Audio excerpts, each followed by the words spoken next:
This program is brought to you by GNRC Hospitals. Quality, value, trust.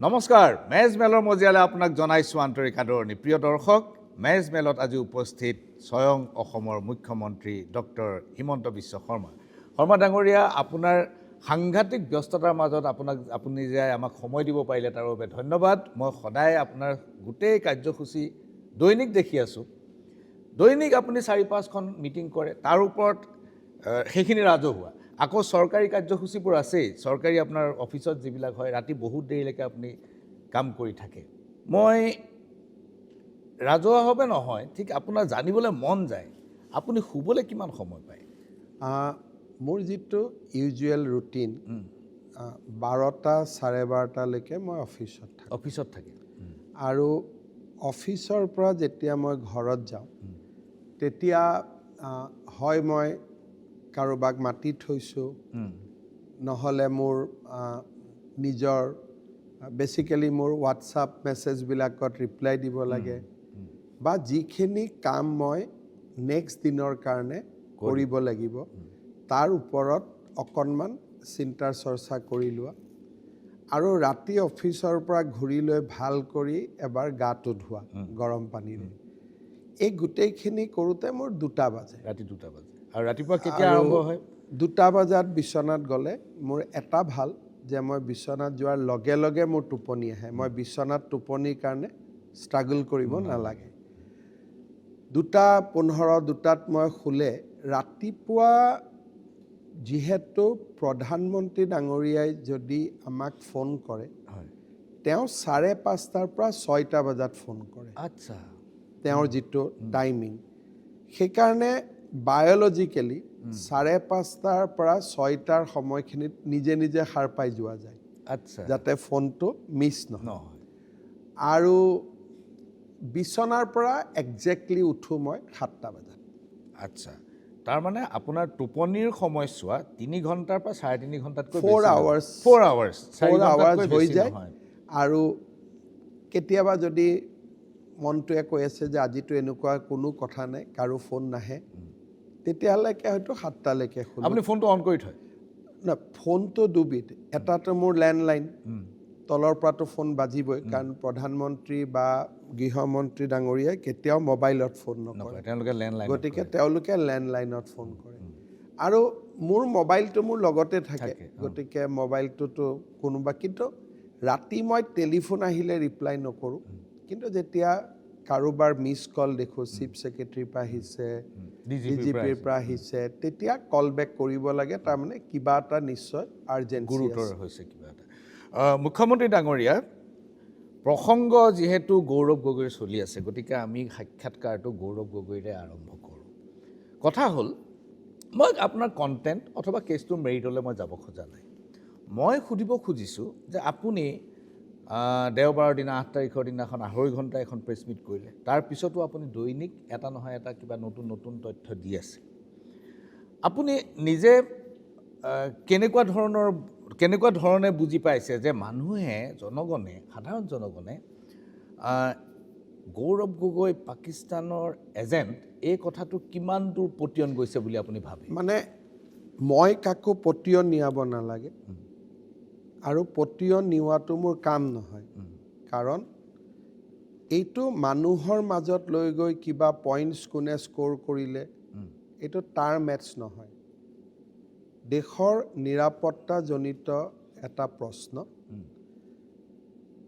ভাৰতৰ যিকোনো এজন ৰাজনৈতিক নেতাৰ পাকিস্তানৰ লগত প্ৰত্যক্ষ অপ্ৰত্যক্ষ সম্পৰ্কই দেশৰ নিৰাপত্তালৈ ভাবুকি আনে যেতিয়া এজন মুখ্যমন্ত্ৰীৰ নজৰত তেনেকুৱা তথ্য আহে তাক অনুসন্ধান কৰিব লাগে আৰু তাক লজিকেল কনক্লুজনত লৈ যাব লাগে সেইটো মোৰ এটা কনষ্টিটিউশ্যনেল ৰেছপনচিবিলিটি আপোনাক বিশ্বাস কৰোৱাম তেওঁক বিশ্বাস কৰোৱাম সেইটো মোৰ কাম নহয় আৰু তেনেকুৱা এটা দায়িত্ব মোৰ ওপৰত ন্যস্তও হোৱা নাই যে মই গৌৰৱ গগৈক পাকিস্তানী এজেণ্ট বুলি ক'ম, তাৰপিছত মই মানুহক সুধিম যে আপুনি কনভিন্স হ'লনে, আপুনি কনভিন্স হোৱা নাই, সেইটো কাম নহয়। ফাইনেলি এই কেছটো যিহেতু কোনোবা এখন কোৰ্টত গৈ শেষ হ'ব, যিহেতু it is a criminal case, আমি ৰেজিষ্টাৰ কৰিছোঁ, ক্ৰিমিনেল কেছৰ যিটো অন্ত হয়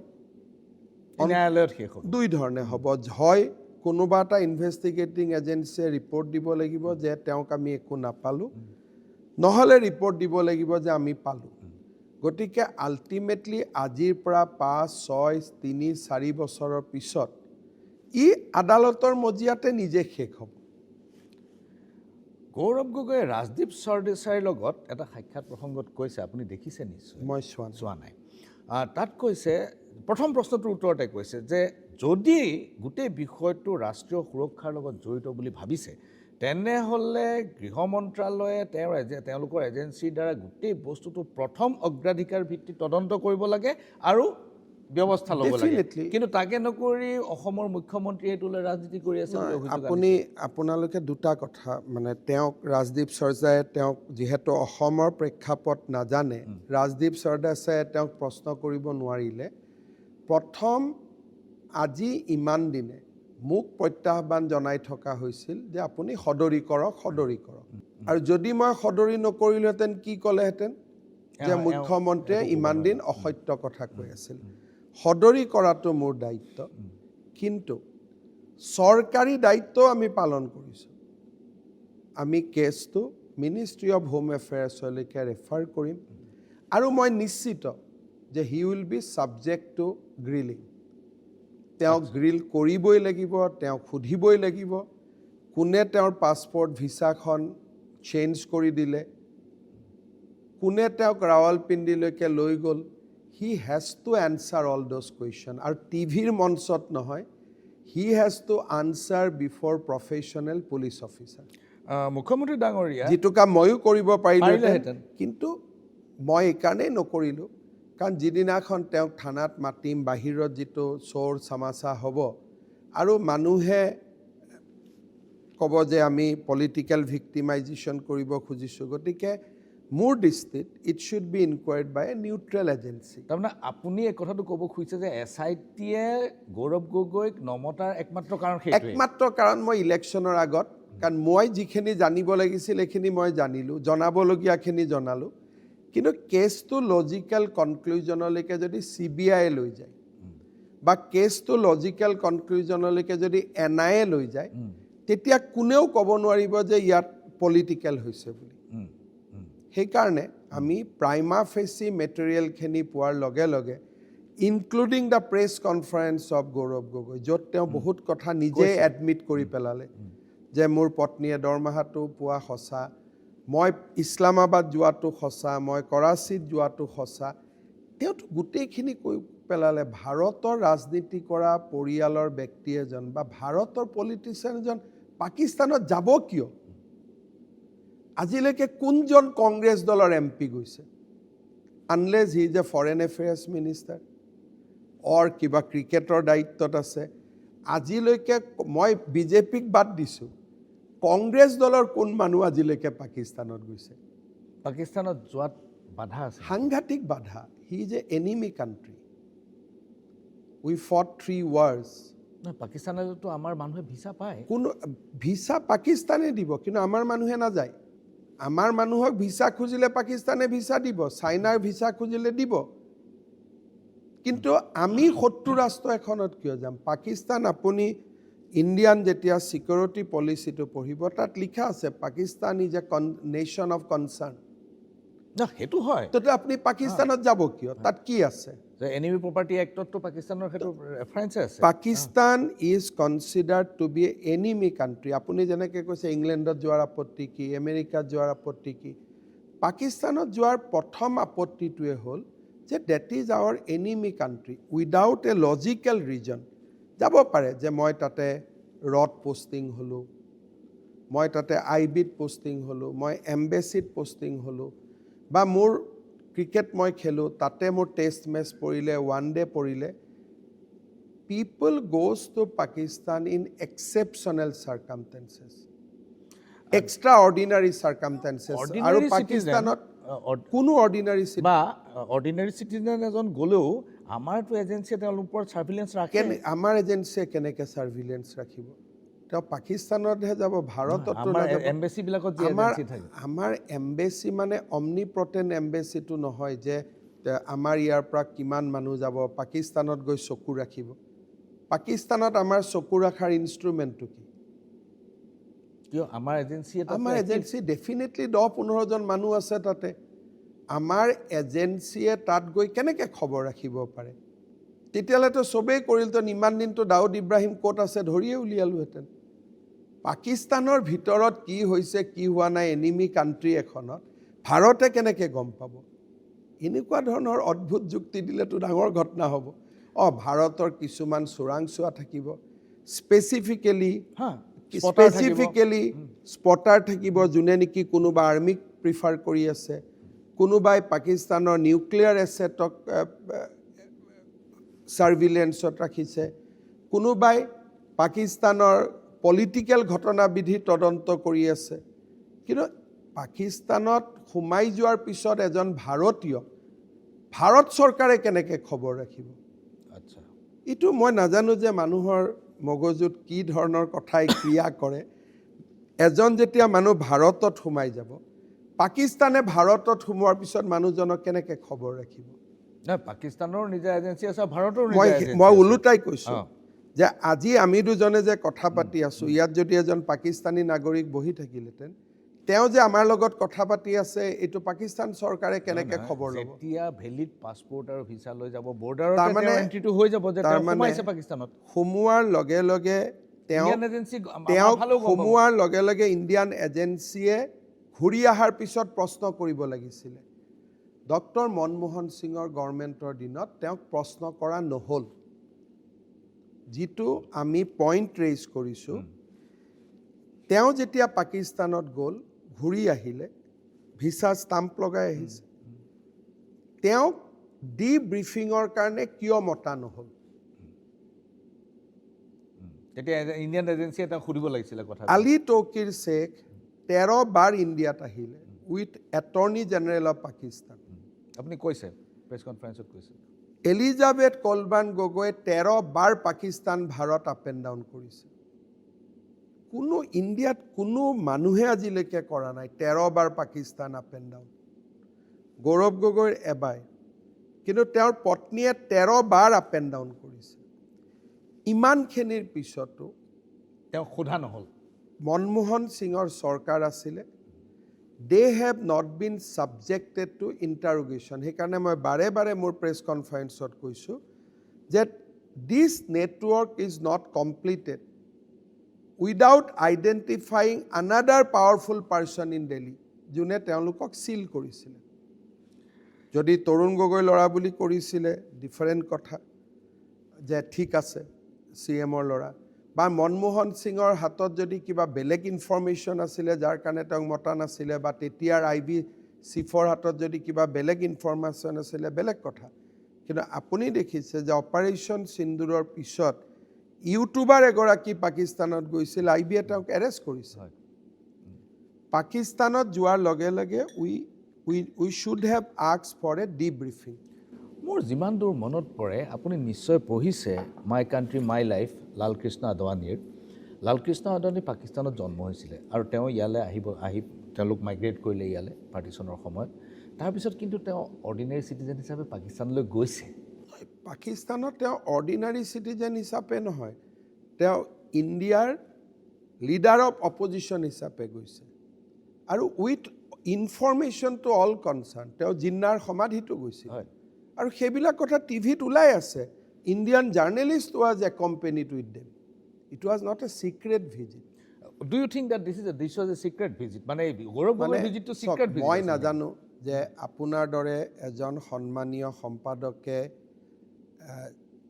ইমান এলিমেণ্টেৰী প্ৰশ্ন কৰিব, মই এইটো বুজিব নোৱাৰোঁ। কাৰণ আপোনাৰ আগতে ফাঁকি দি থৈ গৈছিলে যে মোৰ পত্নী তাত কাম কৰি আছিল কাৰণে মই লগ কৰিব গৈছিলোঁ। Prashant Rajguru should have been today most angry editor today, যে আপোনাৰ দৰে মানুহ এজনক তেওঁ মুখত ইনচাল্ট কৰি থৈ গ'ল।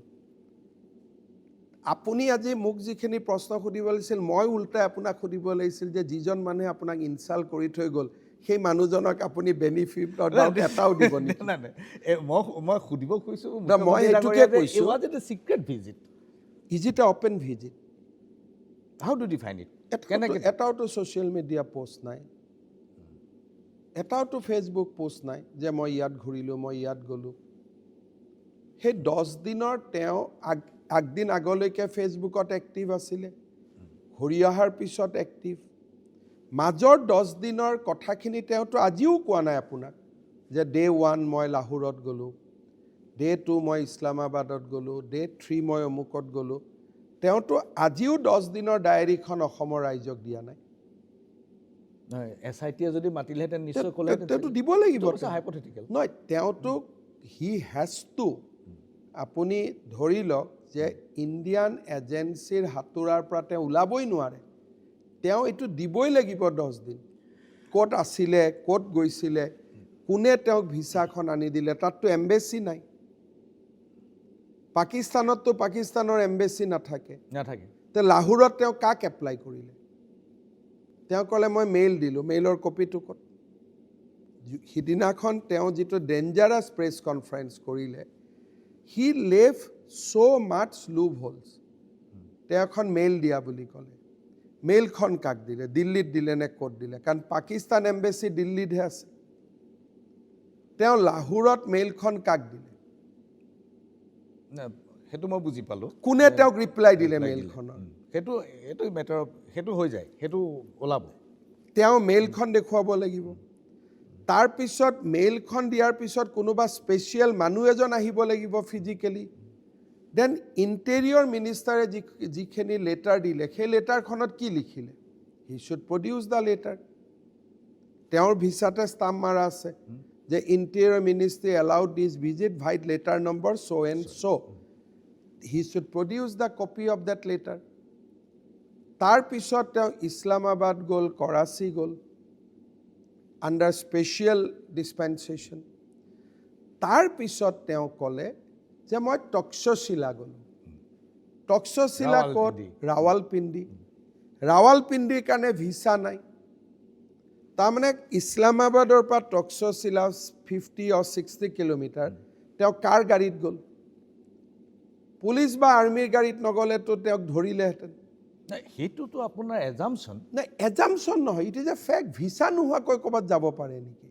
এইটো মোৰ ইট ইজ এ ল, মই লিগেল প্ৰভিজন কৈছোঁ। আৰু চিয়'ৰ মানে ইছলামাবাদৰ ভিছা থাকিলে মানুহজন ৰাৱালপিণ্ডিলৈ যাব আপুনি চাট জিপিটি কৰক না, আপুনি গুগল কৰক না। ইট ইজ এ ৰাৱালপিণ্ডি যে highly restricted entry point four Indian. আপুনি গুগল কৰক, মোৰ কথাক বিশ্বাস কৰিব নালাগে। গেৰিছন চিটি, সেইখন আৰ্মি গেৰিছন চিটি। তাতে ইণ্ডিয়ান মানুহৰ কাৰণে তাত লিখা আছে যে ভিছা নোহোৱাকৈতো যাবই নোৱাৰে, আৰু ইণ্ডিয়ানৰ কাৰণে it is most restricted visa. ইণ্ডিয়ানে ভিছা নাপায় ৰাৱলপিণ্ডিত যাব, আৰু তাকো it is a most restricted visa. Gaurav Gogoi ৰাৱালপিণ্ডিৰ কথাটো মই অনা নাছিলোঁ, তেওঁ নিজে কৈছে, তেওঁ নিজে কৈ দিলে। তেওঁ তক্ষশিলা চাবলৈ গৈছে বুলি সেইটো যাব নোৱাৰে without visa. Anybody can Google. Class 5ৰ ল'ৰা এজনেও গুগল কৰি চাব পাৰে, can a Indian citizen having visa up to Islamabad can visit Taxila? This is a simple question you frame. এইটো আপুনি কোনোবা এজেঞ্চিৰ লগত কনফাৰ্ম কৰিছে নে গুগলৰ ওপৰত? মই কৰিব নালাগে নহয়, এইবিলাক হৈছে ইয়াত ইণ্টাৰনেশ্যনেল ট্ৰেভেল ৰেষ্ট্ৰিকশ্যন, ইয়াৰ কিমানটা ট্ৰেভেল ছাইট আছে। এজেঞ্চিৰ লগত কৰা নকৰাটো মই এইটো ক'ব খোজা নাই। ইণ্ডিয়ান এজেঞ্চিটো মোৰ গৰম হৈ যায় এইবিলাক শুনিলে, তেওঁলোকৰতো গাটো জ্বলিব আৰম্ভ কৰে। বাট আপোনাক মই এজন ভাৰতীয় মানুহে, আপুনি এটা স্নেপশ্বট ল'ব, চব মানিব ভাৰতৰ মানুহে। আপুনি যে মোক কৈছে মানুহে বিশ্বাস কৰিছে নাই, ইণ্ডিয়াৰ মানুহে 2 দিন নোখোৱাকৈ থাকিব, কিন্তু পাকিস্তানটো নামানে। এখন ক্ৰিকেট খেলত you have seen the sentiment. চব বাকী চব মানে কয় তই যাব আৰু জেগা নাপালি নেকি? One simple line. পৃথিৱীৰ আটাইতকৈ উত্তেজনাময় খেলখন ভাৰত আৰু পাকিস্তান, আটাইতকৈ শত্ৰুতামূলক খেলখন তাতেই হয়। গতিকে সেই ধৰণৰ মানুহ চেণ্টিমেণ্টত থাকে। আৰু আমি কি ক'লোঁ? মই পাৰ্কত গ'লোঁ, মই হোটেলত গ'লোঁ, মই বেকাৰীত গ'লোঁ। আমি কি ফাল্টু মানুহ নেকি আমাক এইবিলাক ক'ব? 3 কোটি অসমীয়া মানুহৰ কোনো জ্ঞান নাই নেকি? আমি হোটেলত গ'লোঁ, মোৰ পত্নীয়ে কাম কৰা জেগাটো চাব গ'লোঁ, আফটাৰ 1 year এইটো এটা মানে ক্লাছ 7ৰ ল'ৰাক কিয় স্কুল যোৱা নাই বুলি পিটিলেও এইটো উত্তৰ নিদিয়ে। নাই তেওঁ যদি আপুনি আপোনাৰ এজেঞ্চিয়ে যদি এনকুৱাৰী কৰে বা তেওঁক মাতে নিশ্চয় সেইটো ক'বলৈ বাধ্য। তেওঁ ক'ব বাধ্য, তেওঁ ক'বও লাগিব। আৰু সিদিনাখন এটা বেলেগ ষ্টৰি ওলাব। কাৰণ আৰু এটা মই কথা কৈ থওঁ যিটো আপুনি চেক কৰিব। তেওঁ ক'লে মই পাৰ্কত গ'লোঁ, হোটেলত গ'লোঁ।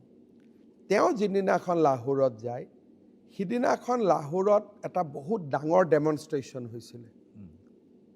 বাংলাদেশত মানুহক ফাঁচি দিছিলে, তো পাকিস্তানত বহুত ডাঙৰ ডেমনষ্ট্ৰেশ্যন হৈছিল, ৱাৰ ক্ৰিমিনেলসকলক ফাঁচি দিয়া বুলি। যেতিয়া ইছলামাবাদত যায় তেতিয়া ইমৰান খানৰ বহুত ডাঙৰ প্ৰচেশ্যন গৈছিলে আৰু 4 দিন ইছলামাবাদত মানুহ ওলাব পৰা নাছিলে। তেওঁ ক'ৰ পৰা হোটেল চালে, তেওঁ ক'ৰ পৰা তক্ষশিলা চালে, তেওঁ ক'ৰ পৰা পাৰ্ক চালে? তাততো যুদ্ধ চলি আছিলে 4 দিন। নাই এইটো নাই নহয়, আপুনি চেক কৰক। বুজিলোঁ। গতিকে তেওঁ ইমান ডাঙৰ এই যে ডেমনষ্ট্ৰেশ্যন, লাহোৰৰ ডেমনষ্ট্ৰেশ্যন বা ইছলামাবাদৰ ডেমনষ্ট্ৰেশ্যন, ইয়াৰ লগত গৌৰৱ গগৈৰ কি ক'ত সম্পৰ্ক? পাৰ্ক খোলা থাকিব তেতিয়া? তেওঁ ক'লে মই পাৰ্ক চালোঁ, মই ৰেষ্টুৰেণ্টত গ'লোঁ। কোনোবা ইণ্ডিয়ান মানুহে, পাকিস্তানী মানুহ সিদিনাখন 5 লাখ ইছলামাবাদৰ ষ্ট্ৰীটত আছিলে। কোনোবা ইণ্ডিয়ান মানুহৰ পিল্লা আছে অকলে গৈ পেলাই ৰাস্তাত নামি পাৰ্ক চাব সেইটো সময়ত? গৌৰৱ গগৈৰ ঘৈণীয়েকৰ টুইট চাব যে আমি হোটেলৰ ভিতৰত বন্ধ হৈ আছোঁ বুলি। That was the status probably. Then why he said that মই পাৰ্ক চালোঁ? যেতিয়া মানুহ এজনে উইদাউট এডভকেটছ বেছি কথা ক'ব খোজে, he fall into trap. And we have all the records of tweets. মই second edition to কোৱা নাই। I know where he was. কিন্তু কিছুমান, because our agency has also worked, international agency, and he will be confronted with very hard questions. Time will say that, সময় এইটো নিৰ্ধাৰণ কৰিবই নিশ্চয়। কিন্তু মুখ্যমন্ত্ৰী ডাঙৰীয়া, আপুনি 1.5 লাখ ল'ৰা ছোৱালীক চাকৰি দিলে 5 বছৰৰ ভিতৰত। 1 লাখ প্ৰতিশ্ৰুতি দিছিলে, কিন্তু 1.5 লাখ হৈ গ'ল আপোনাৰ। আপুনি ক'ব খুজিছে ইমান ভাল কাম কৰিও মই গৌৰৱ গগৈৰ পিছত কিয় এইটো কামত লাগিলোঁ, এইটোৱে ক'ব খুজিছেতো। মই সেইটোৱে সুধিব খুজিছোঁ। মই কৈছোঁ চব ভাল কাম কৰাৰ পিছতো I will not allow a single Pakistani agent to live in Assam. নাই, but you are yet to establish him as a Pakistani He is agent. আপুনি Pakistani agent establish কৰা নাই। মোক কিয় কোৰ্টত কেছ কৰা নাই? মইতো তেওঁক আপোনাৰ মুখতো আজি কৈ আছোঁ, হি ইজ এ পাকিস্তানী এজেণ্ট। নাই, আপুনি পাব্লিক ডমেইনত কৈ আছে। তেওঁ কিয় কোৰ্ট কেছ নকৰে? কিন্তু আপুনি তেওঁ কিয় কোৰ্ট কেছ নকৰে? তেওঁতো এতিয়া নিজেই কৈ দিলে যে মোৰ ৱাইফে পাকিস্তানৰ দৰমহা লৈছিল। এইটো নহয় যে মই বহুত ভাল কাম কৰিছোঁ ইলেকশ্যন জিকিম বুলি, I will spare a single person who is involved with Pakistan. কাৰণ জিন্তু গগৈয়ে পাকিস্তানৰ কাৰণে বলিদান দিলে। অকল জিন্তুৱে নহয়, বহুত। গতিকে সেই তেজবোৰৰ প্ৰতি we owe our responsibility. আমি প্ৰতিজন জোৱানে যি পাকিস্তানৰ লগত যুঁজি মৃত্যুবৰণ কৰিলে, অসমৰ মুখ্যমন্ত্ৰী হিমন্ত বিশ্ব শৰ্মাই নহয়, he owed a responsibility to them. যদি কিবা চকুত পৰে তাক আনিবই লাগিব সন্মুখত, সি লাগিলে মোৰ লৰাই কিয় নহওক। মুখ্যমন্ত্ৰী ডাঙৰীয়া, মই প্ৰসংগটো সলাব খুজিছোঁ। ঘটনাটো হ'ল যে এই মানুহৰ মাজত, মই আপোনাৰ সন্মুখলৈ অনা প্ৰত্যেকটো প্ৰশ্নই মানুহৰ মাজত চৰ্চা হৈ আছে, আৰু সেইকাৰণে মই আপোনাক সন্মুখলৈ আনিছোঁ। মানুহৰ মাজত এটা বস্তু চৰ্চা হৈ আছে যে মুখ্যমন্ত্ৰী ডাঙৰীয়াই 2 লাখ কোটিৰ ওপৰত ঋণ ল'লে, আৰু বিৰোধী পক্ষই বাৰম্বাৰ অভিযোগ আনি আছে যে ঋণৰ 65% হিতাধিকাৰী আঁচনিত খৰচ কৰা হৈছে। গতিকে এটা সময়ত ৰাজ্যখন চলোৱাটো খুব কঠিন হৈ পৰিবগৈ। এইটো কোনোবা যদি ইকনমিষ্ট এজনে মোৰ লগত কথা পাতে, তেতিয়াহ'লে তেওঁ ফটক কৰি বুজি পাব যে Assam has not breached the ডেপ্ট ceiling imposed by central government. সেইটোতো কৰা নাই আপুনি। বাছ আৰু কি লাগে আপোনাক? আমি ল'ব পাৰোঁ loan 32% of the GDP. We are of our GDP. We are keeping it 24%. Today, Reserve Bank of India feels that Assam is a most healthy economy. 45% growth. 45% growth. We are growing. This year we will grow again by 16%. So' you are আপোনাক মই এইটোৱে বিশ্বাস জন্মাব খোজোঁ যে আপুনি ভাৰতৰ আটাইতকৈ বলিষ্ঠ অৰ্থনৈতিক ৰাজ্যখনত বাস কৰি আছে। 2 লাখ টকা লোন ইজ নাথিং। কৰ্ণাটকে এদিনত লয় 90,000 কোটি টকা। কৰ্ণাটকৰ অৰ্থনীতিটো আমাৰো অৰ্থনীতি শক্তিশালী হ'ল এতিয়া। We are not that. এতিয়া we are becoming 10 lakhs economy. এইবাৰ ভোট অফ একাউণ্ট বাজেটত পাব। মুখ্যমন্ত্ৰী ডাঙৰীয়া, আপুনি মোতকৈ ভালকৈ জানে, দৈনিক ফাইনেন্সৰ কাম কৰি আছে। মই দৈনিক কৰোঁ। এইটো আমাৰ বেছটো সৰু কাৰণে আমাৰ 45% গ্ৰ'থটো আমি বেছি দেখিছোঁ। এইটো আপুনি ভুল কৈছে। আমি বেছ সৰু নহয়। We are a number 16 economy and we are entering 10 lakhs economy this year. আপুনি কেনেকৈ ভাবি ল'লে অসম এতিয়া সৰু বুলি? Assam is becoming a giant now. নহ'লে প্ৰধানমন্ত্ৰীয়ে মোক ডেভছত পঠায় নেকি 3-4জন মুখ্যমন্ত্ৰীৰ লগত? So' Assam is now one of the strongest economy. It is a shining star in Indian economy. তথাপিও আপুনি জল জীৱন মিছনৰ 7,000 কোটি টকা দিবলৈ আছে ঠিকাদাৰক। কাৰণ কেন্দ্ৰীয় চৰকাৰে টকাটো দিয়া নাই, মাৰ্চত দিব। মই দি দিম, এইটোতো চেণ্ট্ৰেল গভৰ্ণমেণ্ট স্কিম, মোৰতো দিবলগীয়া নাই। It is a central government scheme. Central গভৰ্ণমেণ্টে গোটেই ইণ্ডিয়াতে কৰাপশ্যনৰ বাতৰি পাই PM has halted the programme. অলপ ৰখক, মই এছেছ কৰিম। ইয়াৰ লগত বিত্তীয়ৰ কোনো কথা নাই। বিকজ আপোনালোকেই বহুত নিউজ কৰিলে জল জীৱন মিছনত দুৰ্নীতি দুৰ্নীতি দুৰ্নীতি। গোটেই ইণ্ডিয়াৰ পৰাই যেতিয়া দুৰ্নীতিৰ বাতৰিবোৰ গ'ল, প্ৰধানমন্ত্ৰীয়ে ক'লে যে মই এইটো পৰীক্ষা কৰিম। আৰু IIT, IIM, গোটেই ইনষ্টিটিউটবিলাকক তেওঁলোকে চাব দিলে। আমি সেই পৰীক্ষাটোত পাছ কৰিলোঁ। গতিকে মই ভাবোঁ মাৰ্চ এপ্ৰিলত উইল গেট দ্য মানি। মানে নিৰ্বাচনৰ আগতে পইচা উলিয়াই দিব নে নিৰ্বাচনৰ মাজত? সেইটো নোৱাৰিব। নিৰ্বাচনৰ আগতেই পইচা পাব লাগে বাই অল ইণ্ডিকেশ্যন। কাৰণ আমাৰ ক্লিয়াৰ কৰি দিলে। কিন্তু অসমক অকলে ক্লিয়াৰ কৰে নে আৰু ৰাজ্যবিলাকক লৈ ক্লিয়াৰ কৰে, that will be a decision taken by the central government. But now crisis is over. আপোনাৰ মই যিটো শুনিছোঁ সেইটো হ'ল যে অপাৰেশ্যন এণ্ড মেইনটেনেন্সৰ এটা নতুন ৰিপৰ্ট বিচাৰিছে। আমি দিলোঁ যে আমি নিজে মেইনটেইন কৰিম। তেওঁলোকে বিচাৰিছিল যে ষ্টেটে মেইনটেইন কৰিবনে নাই। লাষ্ট কেবিনেটত আমি এপ্ৰুভ কৰিলোঁ। So' now we are qualified to receive money. এতিয়া আমি কিমান টকা আমি শ্বেয়াৰ তাত দিব লাগিব? আমি একো শ্বেয়াৰ দিব নালাগে। যিটো পানীৰ পাইপ হ'ব মেইনটেইন কৰিব লাগিব, ৰাইজেও দিব, চৰকাৰেও। এতিয়া আপোনাৰ ইয়াত যিখন ভোটাৰ তালিকা ওলাল, এইখন স্পেচিয়েল ৰিভিজনৰ ৰিজাল্ট। এইটো স্পেচিয়েল ৰিভিজনৰ ফলাফল হৈ ওলাইছে আৰু অলপ অলপ নাম কাটা গৈছে। 13 লাখমান ভোটাৰৰ নাম কাটা গৈছে। মই সেইটোলৈ যাব খোজা নাই।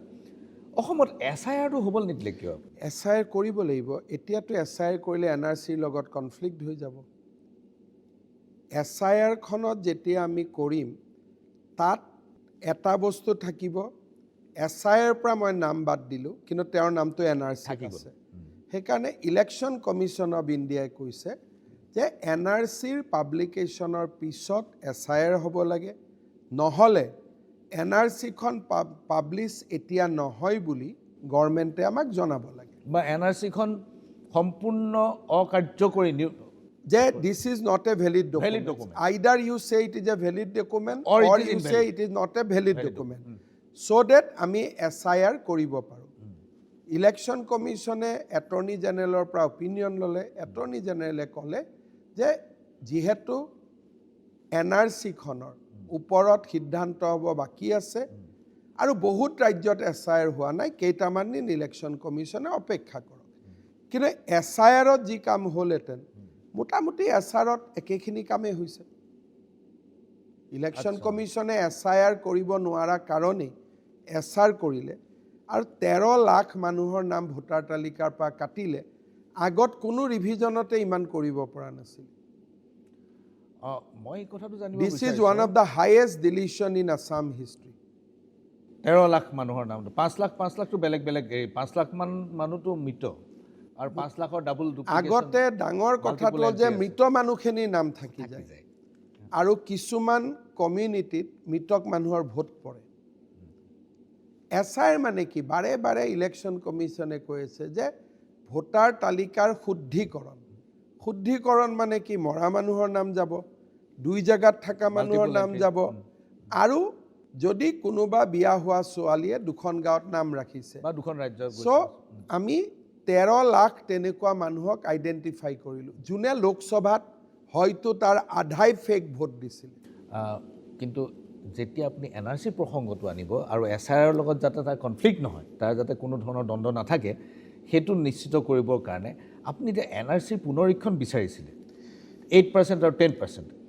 এতিয়া আপোনালোকৰ এই কথাটো কি ষ্টেজত আছে? এই কথাটো এতিয়ালৈকে সুপ্ৰিম কোৰ্টত যিটো আমাৰ NRC কোঅৰ্ডিনেটৰে যিটো ৰিপৰ্ট দিলে তাৰ শুনানি হোৱা নাই আমি শুনানিৰ অপেক্ষাত আছোঁ তেওঁ যিখন প্ৰতিবেদন দিলে যে এইবিলাক ভুল হৈছিলে সেইখনৰ শুনানি হোৱা নাই আমি শুনানিৰ অপেক্ষাত আছোঁ আচ্ছা আচ্ছা এতিয়া গোটেই কথাটো তাৰমানে সুপ্ৰিম কোৰ্টৰ ওপৰত সুপ্ৰিম কোৰ্টলৈকে আকৌ যাব আৰু হয়তো আমি সুপ্ৰিম কোৰ্টক আবেদনো কৰিব পাৰোঁ যে 20% নিৰীক্ষণ কৰক নহ'লে আকৌ NRCখন কৰক কাৰণ যোৱাবাৰ NRC কৰোঁতে ইয়াতে মেজৰ যিটো কম আমি ক'ব নোৱাৰাকৈ হৰ্ষ মণ্ডলকে ধৰি কেইবাজনো লোকে ইয়াত আহি দে ক্ৰিয়েটেড মেজৰ যাক কয় ভাবিব নোৱাৰা ধৰণে অমুকে বা হেৰুৱা বাপেক ঘূৰাই পালে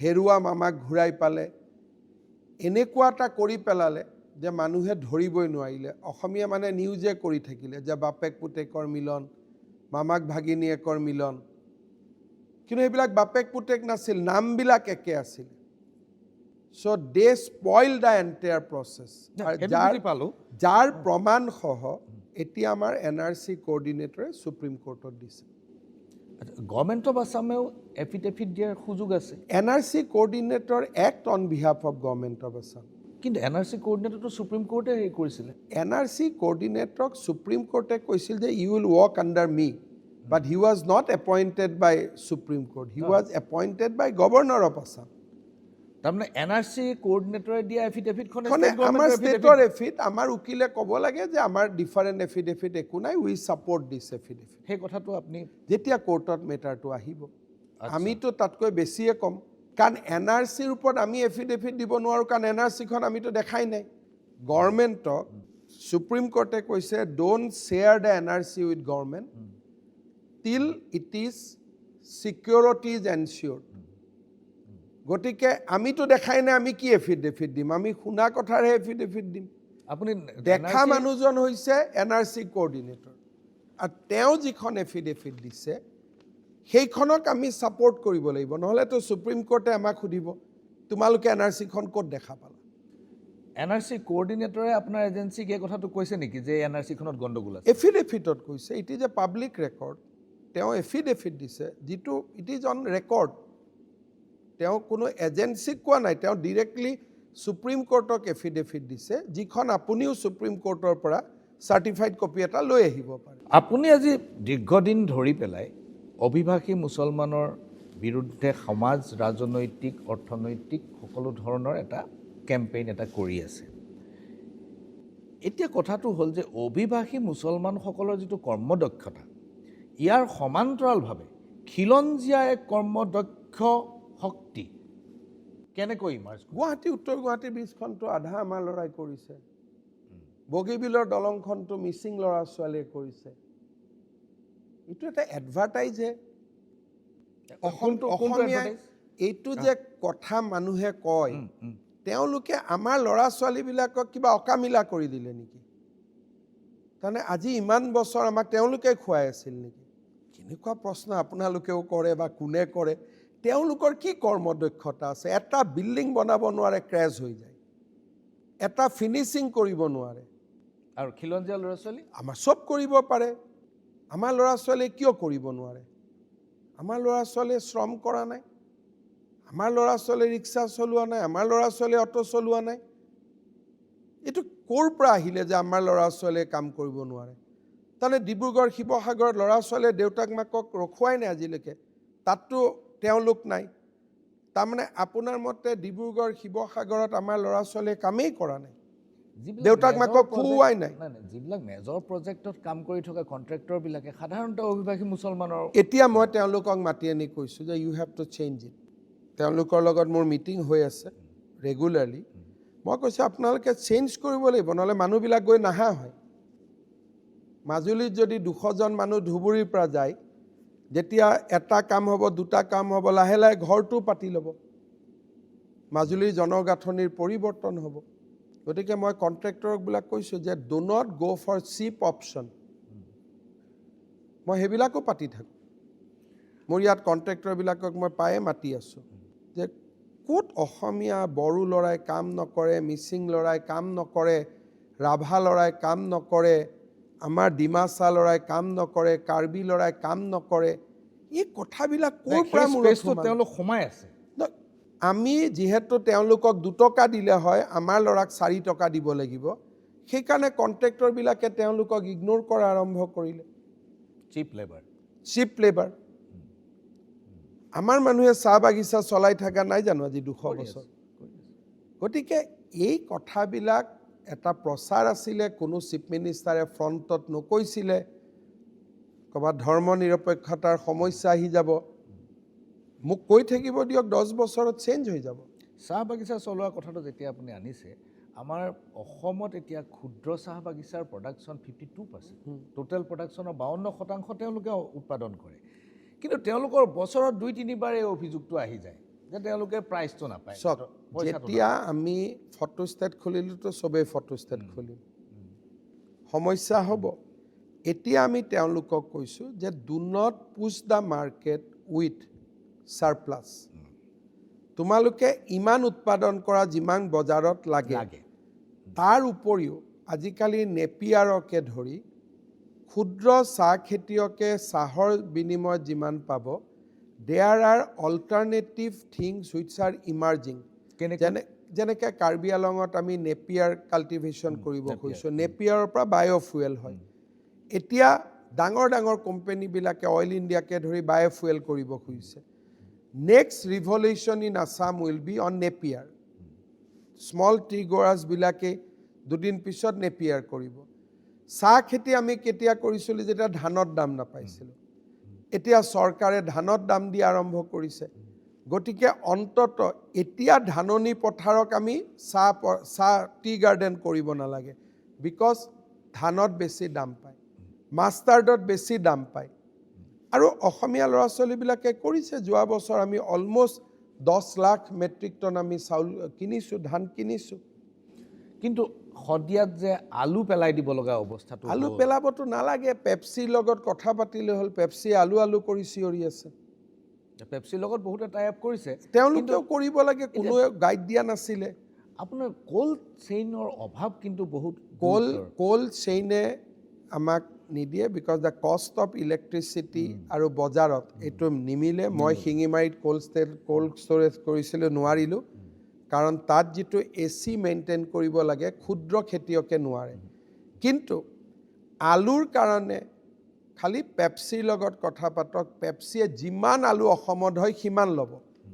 আৰু অলৰেডি মই শদিয়াৰ MLA ক কৈছোঁ, বিমল বৰাই টিংখঙত যিমান আলু উৎপাদন হয় চব পেপচিক দিয়ে। মই শদিয়াৰ MLA কো কৈছোঁ যে এইবাৰ খেতি আৰম্ভ হোৱাৰ আগতে পেপচিৰ লগত এখন মিটিং কৰিব লাগে আৰু আলুখিনি পেপচিত পঠাব লাগে। আকৌ এটা পলিটিকেল কথালৈ আহোঁ। এইকেইদিন এটা ভিডিঅ' খুব চাৰ্কুলেট হৈ আছে ABP নিউজৰ, আপুনি দেখিছেনে নাই মই নাজানো, আৰু যদি নাই দেখা মই আপোনালৈ পঠাই দিব পাৰিম। কি ভিডিঅ'? ভিডিঅ'টোত নিউজ এংকৰে কৈছে যে ডিচেম্বৰ মাহত RSSে BJP লিডাৰশ্বিপলৈ এখন চিঠি দিছে, ডিচেম্বৰ 2025ত। তাত আপোনাৰ বিৰুদ্ধে কেতবোৰ অভিযোগ আনিছে, আৰু JP নাড্ডাই চিঠিখন গাপ দিলে। এতিয়া কিন্তু চিঠিখন ওলাই গৈছে। প্ৰশান্ত ৰাজগুৰু ডাঙৰীয়া, এই কথাবিলাক ক'ব নাপায়। BJPৰ RSS এটা মহান অনুষ্ঠান। RSSে চিঠি নিলিখে, RSSে ইংগিত দিলেই পৃথিৱীখন হৈ যাব। যদি RSSে মোক বেয়া পায়, প্ৰথম মই অনুভৱ কৰিম। ইয়াতে JP নাড্ডাই চিঠি গাপ কৰিলে, অমুক গাড়িলে, এইবিলাক কংগ্ৰেছৰ অতি ঘৃণনীয়। যোনে RSSক চিনি নাপায়, RSSে আজিলৈকে কাবাক লিখা চিঠি এখন মোক উলিয়াই দিয়ক। মোৰ সন্দেহ হৈছে, সেইকাৰণে মই এজেন্সিটোৰ নাম কৈছোঁ আপোনাক, ABP নিউজ। এইবিলাক হৈছে পাকিস্তান ইনস্পায়াৰ্ড ঘৃণনীয় ষড়যন্ত্ৰ। ABP নিউজেও এখন নিদিয়ে। আপুনি যদি ABPৰো নিউজটো ক্ৰছ চেক কৰে, তেতিয়াহ'লে দেখিব ABPও নহয়। আজিলৈকে RSSে কাবাক চিঠি লিখা শুনিছে নেকি? মোদী ডাঙৰীয়াকে চিঠি লিখা আপুনি শুনিছে নেকি? RSS এটা বেলেগ organisation, they are not involve with day to day politics. এইবিলাক কথা মানে কি কৰি ভাল পায়, এইবিলাক কথা কোনে ভয় খুৱাব খোজে?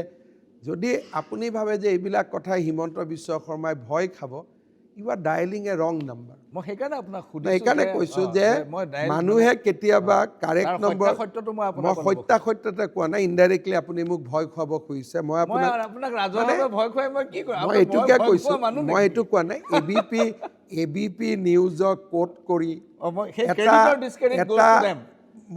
মইতো দেখাও নাই, খালি মই এটাই কথা ক'লোঁ যে হিমন্ত বিশ্ব শৰ্মাই ভয় খাই ৰাজনীতি নকৰে। আৰু বহুত মানুহে টেষ্ট কৰি চাইছে মোক। I am not that person. Coming back to Davos, এইটো এটা খুব গুৰুত্বপূৰ্ণ কথা অসমৰ কাৰণে নহয়, সমগ্ৰ ভাৰতবৰ্ষৰ কাৰণে, যে 3জন মুখ্যমন্ত্ৰীক ভাৰতীয় দলটোত অন্তৰ্ভুক্ত কৰা হৈছে, তাৰ ভিতৰত আপুনি আছিল। আৰু বাকী 2খন ৰাজ্য যথেষ্ট ধনী ৰাজ্য বুলি আমি জানো।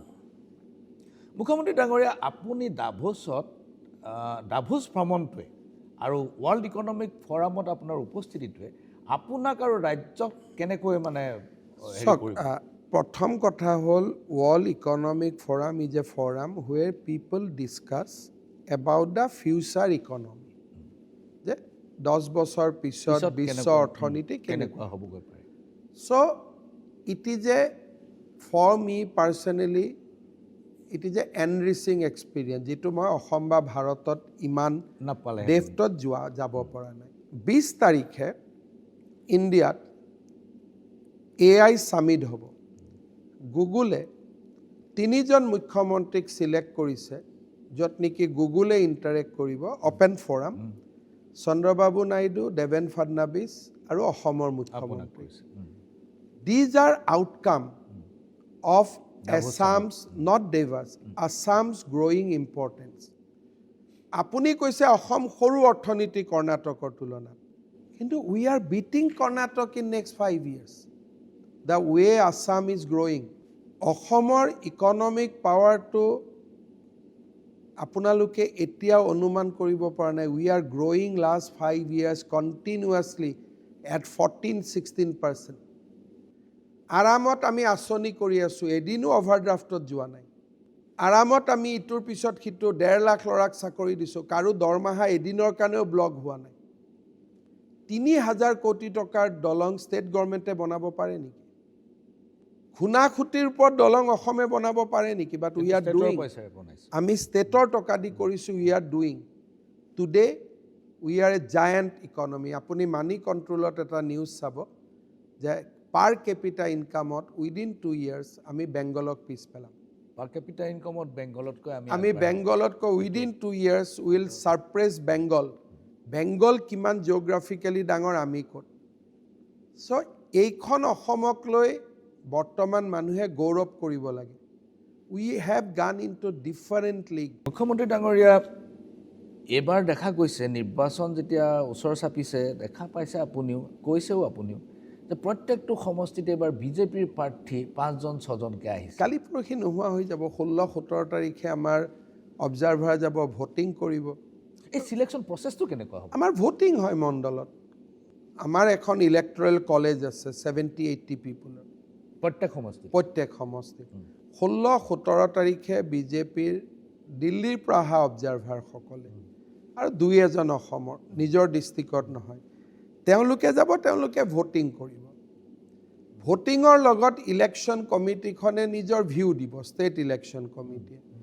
আৰু দিল্লীত এটা সন্ধিয়া 2 ঘণ্টা অমিত শ্বাহ ডাঙৰীয়া আমাৰ লগত বহিব, টিকট ক্লিয়াৰ হৈ যাব। এই প্ৰচেছটো কেণ্ডিডেটসকলে জানে নে নাজানে? চবেই জানে। পোষ্টাৰ লগাই আছে ইমানকৈ। এটা মানুহে ভাবে যে ভিজিবিলিটিত ছাৰ্ভেত ভাল নাম আহিব। ছাৰ্ভেৰ লগত এই ইলেক্ট্ৰেল কলেজখনৰ দুইটা মিলাব। ইলেক্ট্ৰেল কলেজ আৰু ছাৰ্ভেৰ মাজত এটা টেলি কৰিব লাগিব। আচ্ছা। আৰু বিজেপিৰ বহুত চাইণ্টিফিক টিকট চিলেকশ্যন, কিন্তু অসমততো টিকট চিলেকশ্যন নায়েই। 50টা চিটত মোটামুটি আমাৰ এজন কেণ্ডিডেট আছে। এপ্লাই 2-3জনে কৰিব পাৰে, কিন্তু ওপৰত ক্লিয়াৰ হৈ এজন। এটা এমাউণ্টৰ চিট AGPত যাব, এটা এমাউণ্টত আমি কণ্টেষ্টে নকৰোঁ 22টা চিটত, বড়োসকলৰ 10টা ছিট যাব গতিকে আমি 85 ছিট 80 ছিটত আমি টিকট কৰিব লাগে 50টাৰ নামটোতো আজিও আপুনিও লিষ্ট এখন বনাই এনাউন্স কৰি দিব পাৰে 100% মিলি যাব 30টা ছিটৰহে কথা পাতিব লাগে আপুনি তাৰমানে সৰ্বমুঠ 80টা ছিটৰ কথা কৈছে 80 হ'ব পাৰে 85 হ'ব পাৰে তাতকৈতো আমি বেছি খেলিব নোৱাৰো আপুনি এজিপি কিমান দিম বুলি ভাবিছে যোৱাবাৰ যিমান আছে ৰাফলি সিমানে থাকিব এটা দুটা কম এটা দুটা বেছি ক্লিয়াৰ নহয় ক্লিয়াৰ নাই মানে চক অতুল বৰাও আণ্ডাৰ প্ৰেছাৰত আছে তেওঁৰ টিকট খোজা মানুহ আছে দেখা পায় গতিকে তেওঁকো এটা স্পেচ দিব লাগিব কাৰণ আমি লাহে লাহে কথা পাতি কৰি ল'ম কিন্তু মিত্ৰতাটো নাভাঙে হ'ব পাৰে দুটা তিনিটা ছিটত আমি ফ্ৰেণ্ডলি কণ্টেষ্ট কৰিম ইমানেই আপুনি আজি নে কালি কৈছে যে বনাঞ্চলতো বেদখল মুক্ত কৰা হ'ব মানে বেদখল উচ্ছেদ হ'ব আৰু ন্যায়ালয়ৰ গোটেই বাধাটো আঁতৰি গৈছে এতিয়া সমগ্ৰ অসমৰ আপুনি কাজিৰঙা আৰু মানসৰ নাম কৈছে মানসটোতো একাংশ বিটিচিত পৰে বিটিচিত এতিয়া সুপ্ৰিম কোৰ্টে আমাক অথৰিটি দিলে যে ফৰেষ্টৰ পৰা আপোনালোকে এভিকশ্যন কৰিব পাৰে সাবজেক্ট টু দিছ প্ৰচিডিউৰ ডিচিৰ এখন কমিটি হ'ব মাটিটো ফৰেষ্টৰ নে ৰেভিনিউৱে ডিচাইড কৰিব লগত মই মিটিঙত এইটোও কৈছোঁ যে খিলঞ্জীয়া মানুহখিনিক আমি ফৰেষ্ট ৰাইটছো দিব লাগিব যিটো লয়ে আমাক এলাউ কৰে আৰু আমি প্ৰায় 1.5 লাখ মানুহক এই 5 বছৰত পট্টা দিলোঁ আৰু কিছু মানুহক পট্টা দিব আছে মানে ফৰেষ্ট লেণ্ডত আমি পট্টা বুলি নকয় ফৰেষ্ট ৰাইটছ ফৰেষ্ট ৰাইটছ সহজ সৰল ভাষাত পট্টা বুলিয়ে কয় আমি 1.5 লাখ মানুহক ফৰেষ্ট ৰাইটছ দিছোঁ অলৰেডি আৰু দিয়াৰ প্ৰক্ৰিয়া আমি কৰি আছোঁ কিন্তু য'ত খিলঞ্জীয়া মানুহ নাই তাতে আমি ইমিডিয়েট এভিকশ্যন কৰিব পাৰোঁ কাৰণ তাত পট্টা দিয়াৰ কথাই নাই য'ত পট্টা দিব লাগে তাত পট্টা দি পট্টা নোপোৱাখিনিৰ এভিকশ্যন হয় বিটিচিৰ ক্ষেত্ৰত আমি ক'তো ইণ্টাৰফেয়াৰ নকৰোঁ বিটিচিৰ এখন নিজৰ ব্যৱস্থা আছে land is a transferred subject গতিকে বিটিচিৰ ক্ষেত্ৰত হাগ্ৰামা মহিলাৰীয়ে যেনেকেই যি সিদ্ধান্ত লয় সেইটো তেওঁৰ সিদ্ধান্ত তাত অসম চৰকাৰে হস্তক্ষেপ নকৰে মুখ্যমন্ত্ৰী ডাঙৰীয়া জুবিন গাৰ্গ প্ৰসংগ আকৌ চৰ্চিত হৈছে কেইদিনমান গেপৰ মাজত কেইদিনমান মানে বিৰতি থাকিলে তাৰপিছত আকৌ চৰ্চালৈ আহিছে কথাটো হ'ল যে প্ৰধানমন্ত্ৰী ডাঙৰীয়া 2-3বাৰ আহিলে এবাৰো জুবিন গাৰ্গৰ নাম নক'লে জুবিন গাৰ্গক সৰ্বোচ্চ সন্মানৰ আওতালে অনা নহ'ল এই এইবিলাক কথা ক'ব এইকাৰণেই নাপায় প্ৰধানমন্ত্ৰী ডাঙৰীয়াই জুবিন গাৰ্গৰ মৃত্যুৰ পিছতেই সুন্দৰ মন কী বাত অনুষ্ঠান এটাত জুবিন গাৰ্গলৈকে তেওঁৰ শ্ৰদ্ধাঞ্জলি জ্ঞাপন কৰিছে আৰু টুইট আৰু বিভিন্ন তেওঁৰ ছ'চিয়েল মিডিয়া দি শ্ৰদ্ধাঞ্জলি নিবেদন কৰিছে আজিৰ দিনটোত গুৱাহাটীত মই 4খন মিটিং কৰিছোঁ মইতো জুবিন গাৰ্গক শ্ৰদ্ধাঞ্জলি দিয়া নাই 4খন মিটিঙত এজন মানুহক যোনে ভক্তি কৰে শ্ৰদ্ধা কৰে তাক প্ৰমাণ নকৰে যদি প্ৰধানমন্ত্ৰী ডাঙৰীয়াই জুবিন গাৰ্গৰ প্ৰতি শ্ৰদ্ধাঞ্জলি নিবেদন নকৰিলেহেঁতেন ইটছ এ ডিফাৰেণ্ট থিং কিন্তু সৰ্বোচ্চ সন্মানৰ প্ৰসংগ ভূপেন হাজৰিকাই কিমান দিন পিছত পাইছে তাৰ এটাতো প্ৰচেছ আছে আজিতো ঘটনাটো 2 মাহো হোৱা নাই জুবিন গাৰ্গৰ মৃত্যুৰ পিছতো আজিলৈকে কোনেও ভাৰত ৰত্ন পোৱাই নাই কিজানি লিষ্টখনত তেওঁৰো নাম আছে কোনে জানে জুবিন গাৰ্গৰ ইনভেষ্টিগেশ্যন প্ৰচেছটো ৰাইট ট্ৰেকত আছে বুলি আপুনি এতিয়াও ভাবে এতিয়া ন্যায়ালয়ৰ ওপৰত কথা তাত আমি যিমান কৰিব পাৰোঁ আমি ন্যায়ালয়ক চাৰ্জশ্বিট দিছোঁ আৰু আমি মনত সন্তুষ্টিও লাভ কৰিছোঁ যে ন্যায়ালয়ে আমাৰ চাৰ্জশ্বিটৰ ভিত্তিত জামিনৰ আবেদনবোৰ নাকচ কৰি আছে কিন্তু তেওঁলোকে জামিনৰ আবেদনে কৰা নাই অমিত প্ৰভাই জামিনৰ আবেদন কৰিছিলে নাকচ হ'ল ইউজুৱেলি মানুহে এজনক আগুৱাই দিয়ে এজনৰ এপ্ৰুভ হ'লে পিছৰজনে কৰে সেইটো লিগেল ষ্ট্ৰেটেজি আমিও কোৰ্টত আছিলোঁ যেতিয়া আটাইতকৈ ভালনাৰেবল কোৰ্টে কাক আগত জামিন দিয়ে মহিলাক তেওঁলোকে মহিলাগৰাকীক আগুৱাই দিলে মহিলাগৰাকীকে কোৰ্টে ক'লে যে ছাফিচিয়েণ্ট গ্ৰাউণ্ড আছে আমি বেইল নিদিওঁ তাৰমানে এতিয়া এইটো মই কোৱা কথা নহয় আদালতে ক'লে যে there are sufficient ground not to grant bail গতিকে মই ভাবোঁ যে অসম চৰকাৰে যিমানখিনি কম সময়ৰ ভিতৰত কৰিছে আণ্ডাৰ লট অফ প্ৰেছাৰ কোনেও কৰিব নোৱাৰিলেহেঁতেন অকল আছাম পুলিচ বুলিয়ে কৰিব পাৰিছে মুখ্যমন্ত্ৰী ডাঙৰীয়া আপোনাক বহুত ধন্যবাদ এই দীঘলীয়া সাক্ষাৎকাৰ আপুনি দিলে আৰু নিৰ্বাচনৰ পূৰ্বে আৰু এটা সাক্ষাৎকাৰ মই লোৱাৰ আশা ডেফিনেটলি কৰি একো কথা নাই মই যেতিয়া সময় পাম মোক ক'লে হ'ল বহুত ধন্যবাদ থেংক ইউ